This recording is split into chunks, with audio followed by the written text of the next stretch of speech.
नमस्कार, बहुत स्वागत है आपका। आप देख रहे हैं रक्षाबंधन पर हमारा खास कार्यक्रम। मैं हूं आपके साथ ज्योति तनेजा भसीन। आप सभी जानते हैं रक्षाबंधन बहुत नजदीक है। हर भाई बहन को इंतजार रहता है रक्षाबंधन के त्योहार का कि कब रक्षाबंधन का त्योहार आएगा। लेकिन इस बार रक्षाबंधन के त्योहार की तारीख को लेकर बहुत कंफ्यूजन है। इसी पर बात करने के लिए हमारे साथ दो खास मेहमान मौजूद हैं। हमारे साथ पंडित राजकुमार शास्त्री जी हैं और साथ ही वान्या आर्या जी हैं। आप दोनों का बहुत बहुत स्वागत है। और रक्षाबंधन हमेशा सावन माह की पूर्णिमा को मनाया जाता है। और देखिए, हमारे भारतीय समाज में और भारतीय परिधान में त्योहारों का बहुत खास महत्व होता है। वान्या जी, जब बात रक्षाबंधन की आती है त्योहारों में, तो हर भाई बहन को इस दिन का इंतजार होता है। लेकिन अगर उस पर भी बात इस पर आ जाए कि भाई तारीख कौन सी है, ये बहुत कंफ्यूजन क्रिएट करता है। बताइए, क्या तारीख है रक्षाबंधन की एक्चुअल? बहुत ही अच्छा सवाल पूछा ज्योति जी आपने। रक्षाबंधन की तारीख में इस बार थोड़ा सा कॉन्ट्रडिक्शन आ रहा है। कुछ लोग कह रहे हैं इसे 30 अगस्त को मनाना है और कुछ लोग इसे 31 अगस्त का बता रहे हैं। देखिए, मेरे हिसाब से ये 30 अगस्त का ही होना चाहिए, क्योंकि इस दिन जो रक्षाबंधन होता है वो सावन मास की पूर्णिमा के दिन मनाया जाता है। इस दिन बाई चांस ऐसा हो रहा है कि भद्रा भी पड़ रही है और भद्रा जो है वो पृथ्वी लोक की है। तो जैसे ही आपकी भद्रा खत्म होगी, बात यह है कि इसमें जो भी आपका अभिजीत मुहूर्त पड़ रहा है उसके अंदर भी राहु काल है, तो एक तरह से वो ऑप्शन भी हमारे लिए रूल्ड आउट हो गई। तो अब जो है, हम रक्षाबंधन 9:03 से लेकर या तो 10:30 बजे तक मना सकते हैं या अगले दिन सुबह 7:07 तक मना सकते हैं। अच्छा, वो जो आप रात का टाइम बता रही है वो भी पूरा नहीं है? हाँ? वो भी पूरा नहीं है। उसमें 9:03 से लेकर 10:26 तक ये सबसे बेस्ट ऑप्शन है। अगर ये नहीं कर सकते तो 9:03 से लेकर अगले दिन सुबह 7:07 तक, जब तक हमारा सूर्य उदय मतलब होता है, तो उससे पहले आप मना सकते हैं।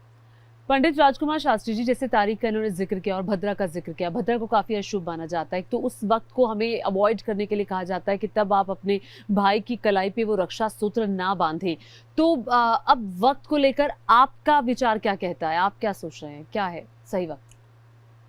ज्योति जी, देखिए, प्रायः हमारे जितने भारतीय त्योहार हैं यह अपने आप में बहुत महत्वपूर्ण होते हैं और यह पूरे एक समाज को एक सूत्र में बांधने के साधन हैं। भाई और बहन का ऐसा संबंध है जिसमें बहन अपने भाई को रक्षा बांध करके और अपने भाई और उसके परिवार के कल्याण की कामना करती है जी। क्योंकि स्वाभाविक रूप से आप देखिए, भाई को और बहन का यह इस प्रकार का मानसिक संबंध है जिसमें बहन अपने पति से भी अधिक अपने भाई के संरक्षण में सुरक्षित महसूस करती है। बिल्कुल। बहन अपने भाई को रक्षा बांधती है जिससे कि मेरे भाई का परिवार सुखी रहे और सुखी रहने के साथ में, चूंकि मेरे माता पिता, बहन के माता पिता भाई के साथ में, भाई के पास रहते हैं, तो भाई मेरे माता पिता को सुखी रख सके, इसलिए वह भाई के कल्याण की कामना करती है, क्योंकि उसके माता पिता उसके पास, भाई के पास रह करके ही सुखी रह सकते हैं। तो वक्त के बारे में ऐसी स्थिति में जहां रक्षाबंधन की हम बात करते हैं, रक्षाबंधन प्रत्येक वर्ष श्रावण मास की पूर्णिमा तिथि में, क्योंकि यह पूर्णा तिथि है, पूर्णिमा तिथि में ही मनाया जाता है जब श्रवण नक्षत्र होता है। अब श्रवण नक्षत्र इस बार 30 अगस्त को ही आ रहा है, इसलिए रक्षाबंधन की तिथि तो 30 अगस्त ही है, इसमें कोई संदेह नहीं है। अब यहाँ पर आ रही है मुहूर्त की बात। हाँ। क्योंकि 24 घंटे में 30 मुहूर्त होते हैं। अब किस मुहूर्त में रक्षाबंधन बहन भाई को करे जिससे कि भाई का परिवार सुखी रह सके। ऐसी स्थिति में चूंकि भगवान सूर्य की पुत्री का नाम है भद्रा, जो बहुत क्रूर स्वभाव की है, और उसको लेकर के, उसके स्वभाव से परेशान होकर के स्वयं पिता भगवान सूर्य अपनी पुत्री को लेकर ब्रह्मा जी के पास पहुंचे और ब्रह्मा जी से उसके स्वभाव के बारे में कहा। ब्रह्मा जी ने उसको एक वरदान दिया कि भद्रा काल में कोई शुभ कार्य नहीं करेगा। ऐसे जब भद्रा काल में कोई शुभ कार्य नहीं करेगा तो भद्रा उसमें कोई बाधा नहीं तो आप डाली। 30 तारीख कह रहे हैं और भद्रा काल में नहीं करना, तो शुभ मुहूर्त भी बता दीजिए। 30 तारीख में प्रातः काल से लेकर के जब पूर्णिमा तिथि आरंभ हो रही है, वहां से लेकर के रात्रि के 9:03 तक भद्रा काल रहेगा। उस भद्रा काल को छोड़ करके अर्थात 30 तारीख की रात्रि में 9:03 के बाद रक्षाबंधन का पर्व मनाया जा सकता है और 31 तारीख की प्रातःकाल 7:06 में पूर्णा तिथि की समाप्ति होगी। और जैसे पूर्णिमा तिथि समाप्त होगी, तो यही वाली चीज भाद्रपद कंफ्यूजन नहीं। क्रिएट कर रही है। वाना जी ने कुछ और कहा। एक मिनट। हाँ। पूर्णिमा तिथि जैसे समाप्त होगी, हाँ। भाद्रपद का महीना आरंभ हो जाएगा। ठीक है। और रक्षाबंधन श्रावण के महीने में ही करना है। ठीक है। तो यानी कि कुल मिलाकर के जो ये 30 तारीख है और उस 30 तारीख को शाम को 9 बजे के लगभग शुरू हो जाएगा और आप उसके बाद उसे 31 तारीख तक आप अपने भाई के कलाई पर रक्षा सूत्र बांध सकते हैं। वानी जी फटाफट से ये बता दीजिए, कुछ बहनें जो भाई की कलाई पर जब रक्षा सूत्र बांधती है तो अपने अपने हिसाब से अपनी थाली को सजाती हैं, उसमें नारियल रखती हैं, फूल रखती हैं, आरती, क्या चीजें थाली में बहन की होनी चाहिए? ज्योति जी बहुत ही अच्छा प्रश्न आपने पूछा। जो रक्षाबंधन की थाली है सब लोग हालांकि अपने अपने हिसाब से रखते हैं, बट जो मेन चीज़ें हैं उस थाली में आप कुछ पुष्प रख सकते हैं, आप नारियल रख सकते हैं, तिलक रख सकते हैं, राखी रख सकते हैं, कुछ मिठाई रख सकते हैं, दीपक रख सकते हैं, मेवे रख सकते हैं, किसी भी तरह के 5 तरह के आप ड्राई फ्रूट्स उसमें रख सकते हैं, कुछ फल रख सकते हैं और उसमें जो है दिया होना चाहिए।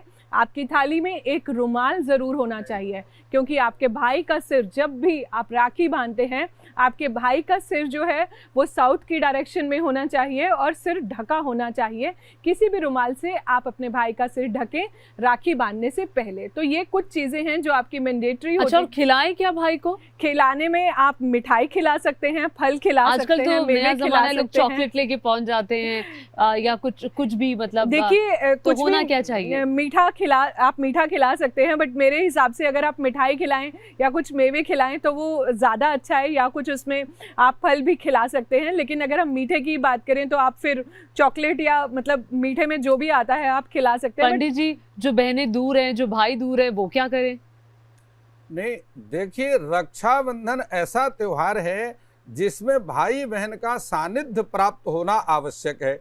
अब यहाँ कोई बहन विदेश में रह रही है तो वह अपने भाई का कई विदेश में नहीं भी रहती हैं, कई वैसी दूर रहती हैं कि परिस्थितियां ऐसी हैं, जा नहीं परिस्थिति बस पाए। किसी कारण वह सानिध्यता की प्राप्ति नहीं हो रही है।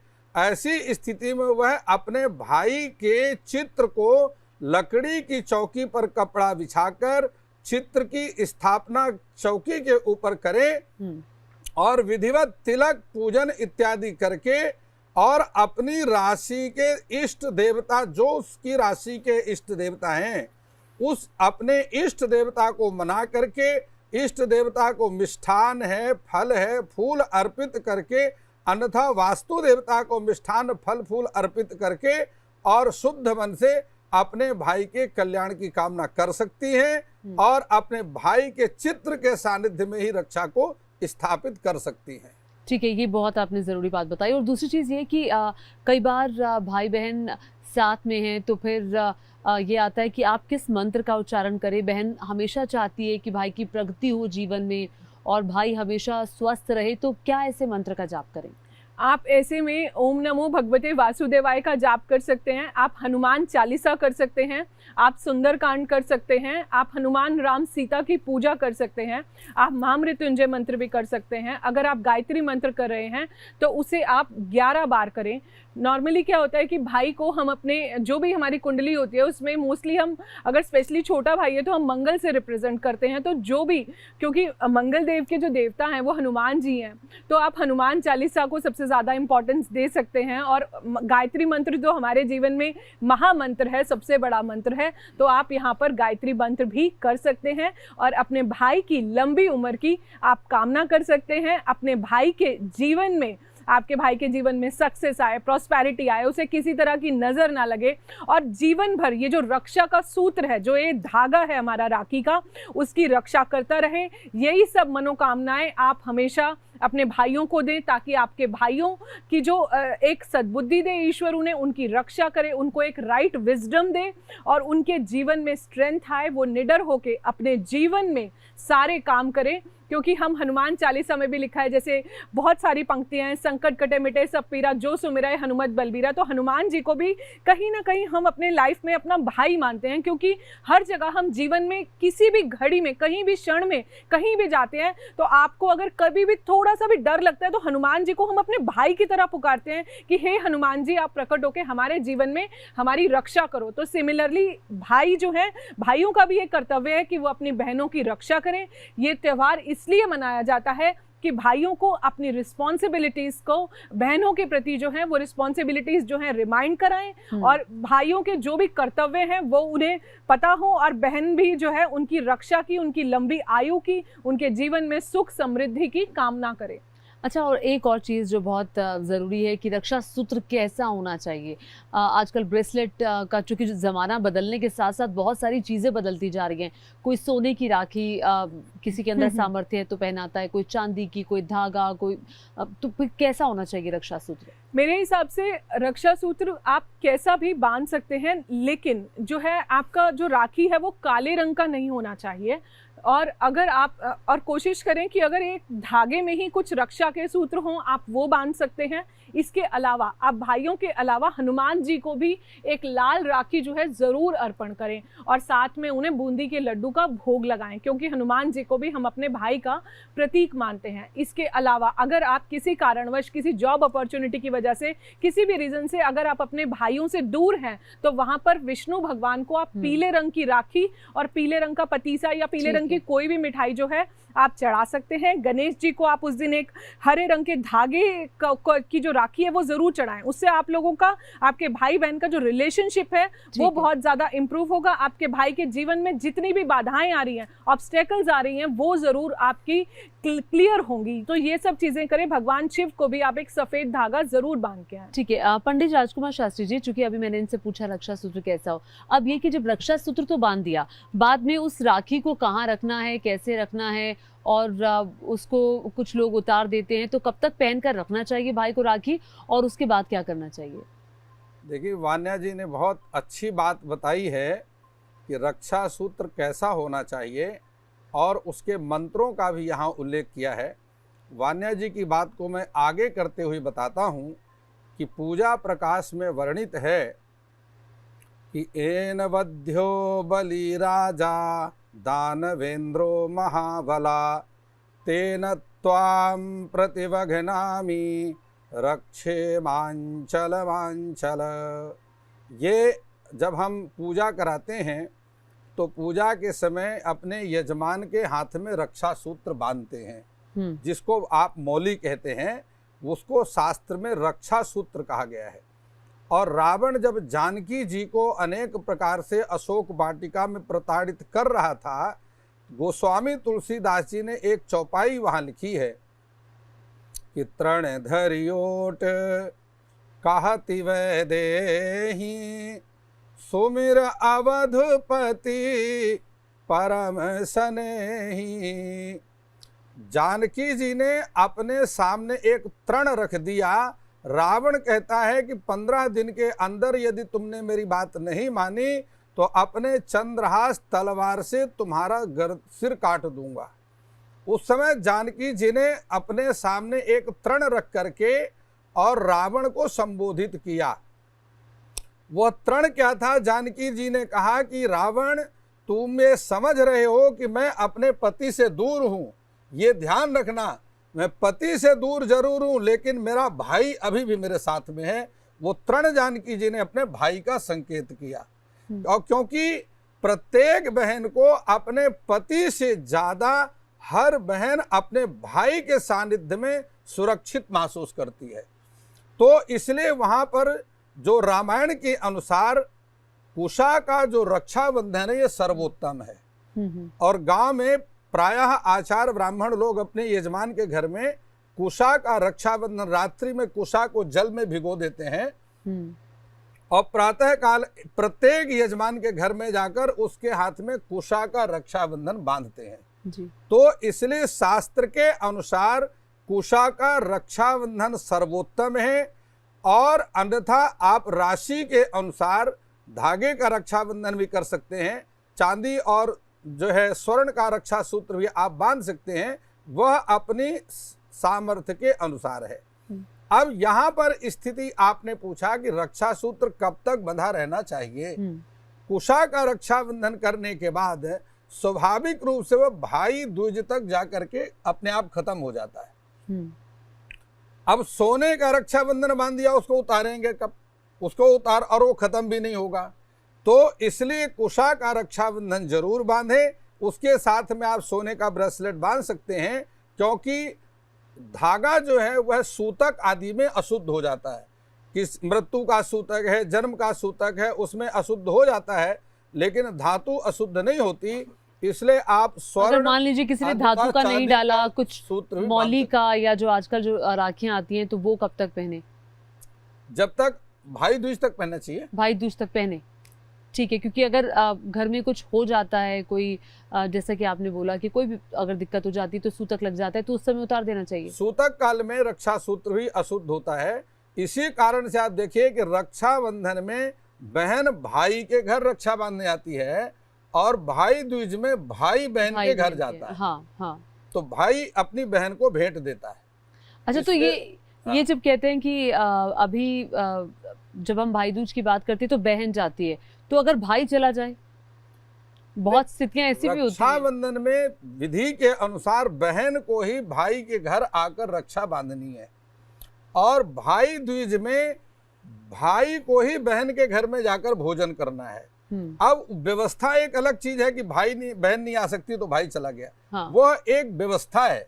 हाँ। नियम जो है वो ये है जो नियम मैंने यही आपको कहता है। बताया। ठीक है, और किस मंत्र का उच्चारण करें आपके अनुसार? देखिए, मंत्र मैंने आपको बतलाया है कि एन वध्यो बलि राजा दानवेंद्रो महाबला। जिस सूत्र से भगवान वामन ने राजा बलि को बांध दिया, तेन त्वाम प्रतिवघनामि रक्षे मांचल मांचल। हे भाई, उसी सूत्र से मैं तुम्हें बांध रही हूं, आप हमेशा मेरी रक्षा करते रहना। रक्षे मांचल मांचल। तो जैसा कि अभी वाना जी ने भी बताया था कि हम जब रक्षा सूत्र बांधते हैं तो हमें हनुमान जी को भी बांधना चाहिए। और तो क्या जो हमारे ठीक है, हमारे घर में जो मंदिर है तो पहले वहां से तिलक लगा के शुरुआत करें, फिर भाई को बांधें? देखिए, शास्त्रों में सर्वप्रथम गणेश पूजा करने का विधान है। कोई भी शुभ कार्य आप करते हैं तो गणेश पूजन अवश्य करना चाहिए। गौरी गणेश का पूजन करना, नवग्रह देवताओं का पूजन करना, क्योंकि नवग्रहों की अनुकूलता अवश्य चाहिए। उसके साथ में उस तिथि के देवता, क्योंकि शास्त्र में पंचांग में 2 पक्ष होते हैं एक महीने में, और वह एक पक्ष में 15 तिथियां होती हैं। उन 15 तिथियों के अलग अलग देवता हैं। उस तिथि में उस देवता का, उस तिथि के देवता का पूजन अवश्य करना चाहिए। और जो उस दिन वार है, रविवार के देवता भगवान सूर्य हैं, सोमवार के चंद्रदेव हैं, मंगलवार के वान्या जी ने आपको बता ही दिया कि हनुमान जी हैं, बुधवार के भगवान गणपति हैं, बृहस्पतिवार के भगवान लक्ष्मी नारायण जी हैं, शुक्रवार भगवती लक्ष्मी का ही वार है, और शनिदेव तो शनिदेव का है ही, वो तो जो है कलयुग के प्रधान देवता हैं, तो शनिवार हैं। तो इस प्रकार से जो वार है उस वार के देवता का पूजन करके, और किसी भी शुभ कार्य को यदि आप करते हैं शुभ मुहूर्त में, तो वह सफलता अवश्य मिलती है और वह कल्याणकारी होता है। तो वाना जी, आप कुछ ऐड करना चाहेंगी, कुछ ऐसा फैक्ट और जो बहनें करें और भाई भी करें? कुछ इस दिन आप कुछ उपाय कर सकते हैं। जैसे शास्त्री जी ने, आदरणीय शास्त्री जी ने बहुत अच्छा उल्लेख दिया कि हम क्या क्या चीज़ें कर सकते हैं और दिन की शुरुआत कैसे कर सकते हैं। इस दिन जो है आप अपने भाई की नज़र भी उतार सकते हैं, आप फिटकरी से नज़र उतार सकते हैं, या फिर आप जो है किसी भी तरह से अपने भाई की जब नज़र उतारते हैं तो सारी नेगेटिविटी रिमूव होती है। जो भी आपकी जो रक्षाबंधन की थाली होती है, उसकी जो सामग्री सामग्री होती है उसको एक गुलाबी कपड़े में बांध कर आप घर के किसी कोने में रख सकते हैं।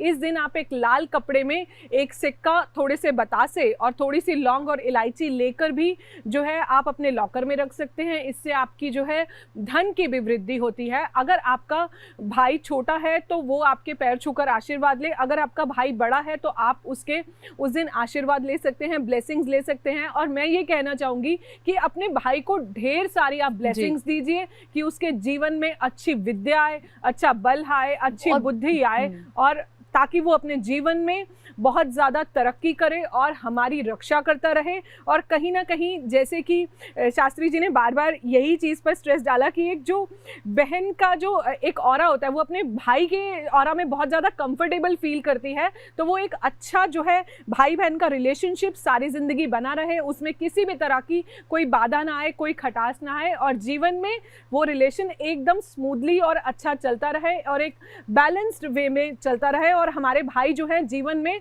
बहुत ज़्यादा तरक्की करें, उन्नति की ओर आगे बढ़े। और हर बहन की ये कामना भी होती है कि भाई तरक्की करे, भाई जीवन में और आगे बढ़े, स्वस्थ रहे और सुख समृद्धि हासिल करे। एक बात मैं आपके कार्यक्रम के बीच में जोड़ना चाहता हूँ जी। प्रत्येक बहन के लिए हमारे राजस्थान में भाई के साथ में भाभी को भी मैं बिल्कुल यही पूछने वाली थी एक आखिरी सवाल के इसलिए जो बहन है वह भाई को भी रक्षा सूत्र बांधें और साथ में अपनी भाभी को भी रक्षा सूत्र अवश्य बांधे। बिल्कुल, क्योंकि तो भाइयों के साथ साथ हमारा रिलेशनशिप भाभियों के साथ भी होना बहुत जरूरी है। अच्छा, वो उस रिलेशनशिप को और मजबूत भी करता है, तभी और स्ट्रॉन्ग करता है, और जो बीच की जो दूरियां हैं वो उनको और कम करता है। जी, तो बहुत बहुत शुक्रिया। और मुझे लगता है हमने सारे सवालों के जवाब अपने गेस्ट से ले लिए हैं। वाना जी बहुत शुक्रिया, राजकुमार शास्त्री जी आपका भी बहुत बहुत शुक्रिया हर सवाल का जवाब देने के लिए। और इसी के साथ हमारी खास पेशकश में इतना ही।